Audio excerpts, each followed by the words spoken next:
रहे हैं। तो इसके लिए सबसे पहले हम तकरीबन आधा कप गर्म पानी लेंगे। अब इसके अंदर 3/4 कप या आधे कप से कुछ ज़्यादा चीनी ऐड करेंगे। अगर आप ज़्यादा मीठे के शौकीन हैं तो 1 कप भी चीनी ऐड कर सकते हैं। आधा कप घी ऐड करेंगे, इसको मैंने मेल्ट कर लिया है। तमाम चीज़ें मैं एक ही कप से नाप के ले रही हूँ, तो आप इसके लिए किसी भी साइज़ का कप इस्तेमाल कर सकते हैं।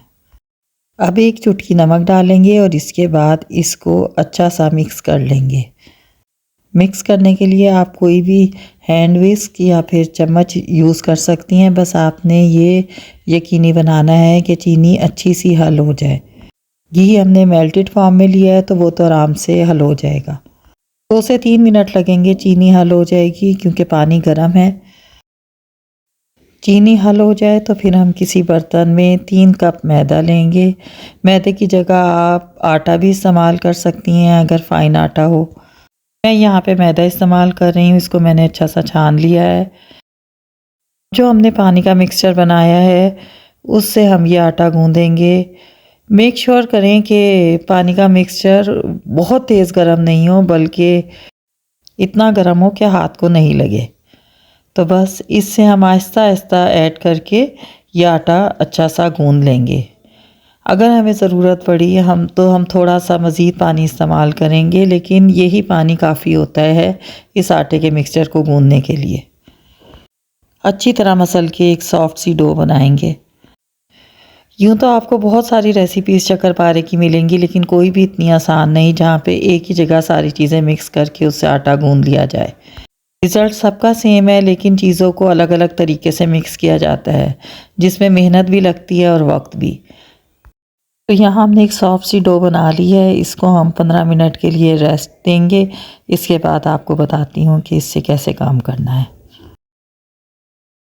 डो के मैंने 3 पीसेस कर लिए हैं और उनमें से ये एक पेड़ा है। इसको मैं अच्छा सा दबाऊंगी और उसके बाद हल्का सा ऑयलिंग करके इसको बेल लूँगी। मैदे का पेड़ा है, इसमें लचक है तो इसको बढ़ाने में थोड़ा सा टाइम लगेगा। पहले उंगलियों से इसकी साइडें प्रेस करके इसके बाद मैं बेलन की मदद से इसे अच्छा सा बेल लूँगी। ख्याल रहे कि इसको हमने बिल्कुल बारीक नहीं करना। आप ये देखें ये हल्का सा थिक है, लेकिन ज़्यादा मोटा भी नहीं करना क्योंकि फ्राई करते हुए शक्करपारे फूल जाएंगे और साइज़ में बड़े होंगे। तो बस इसकी साइडें कट करके इसको ऑलमोस्ट एक स्क्वायर पीस में ले आते हैं। साइडों को हम बाकी की डो के साथ बेल कर दोबारा इस्तेमाल कर लेंगे। तो मैं इसको हमवार करूँगी, इसके बाद किसी नाइफ़ या पिज़्ज़ा कटर की मदद से इसके स्क्वायर पीसीस कर लेंगे।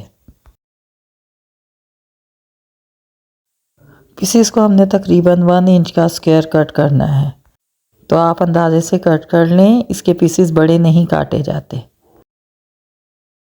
अब मैंने एक कढ़ाई में ऑयल मीडियम फ्लेम पर गरम कर लिया है। ऑयल थोड़ा गरम हो जाए तो फिर मैं इसका फ्लेम लो मीडियम कर दूंगी। एक पीस डालकर चेक करूंगी कि हल्के से बबल उठने लगें।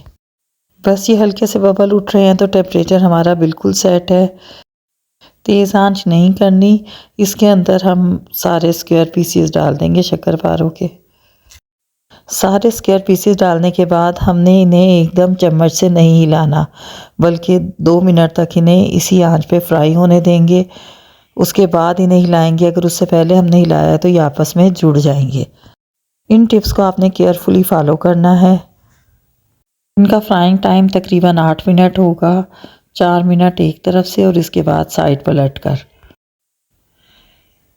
इनको पलट दें और इसके बाद दरमियान में इसे हिलाते भी रहें ताकि कोई एक साइड जल ना जाए या किसी एक साइड से तेज़ ना हो जाए। बाज़ औक़ात कढ़ाई दरमियान में से तेज़ हो जाती है, जिसकी वजह से सेंटर के पीसेस पहले पक जाते हैं। तो वक्फे वक्फे से इनमें चम्मच चलाते रहें। बस इनको फ्राई करना है यहाँ तक कि इनका कलर अच्छा सा गोल्डन ब्राउन हो जाए। गोल्डन कलर हो जाए तो हम ये निकाल लेंगे और जब हम सेकेंडली डालेंगे शक्करपारे तो पहले फ्लेम को बिल्कुल लो कर दीजिएगा क्योंकि ऑयल ऑलरेडी गर्म है। और जब हम दोबारा शक्करपारे डालेंगे तो वो तेज़ी से ब्राउन हो जाएंगे, जबकि हमने इनको अंदर से पकाना भी है। तो अब देखें खूबसूरत सा कलर आ चुका है, हम इन्हें निकाल लेंगे और आप देखें कि किस कदर आसानी से इतने मज़ेदार शक्करपारे तैयार हो गए। एयर टाइट जार में इनको कई दिन तक महफूज रखा जा सकता है। ज़रूर ट्राई करें, सब पसंद करेंगे। और अगर आपको हमारी वीडियो पसंद आई हो तो चैनल को सब्सक्राइब कर दें। हमारी वीडियो को लाइक और शेयर करना मत भूलें। अल्लाह हाफिज़।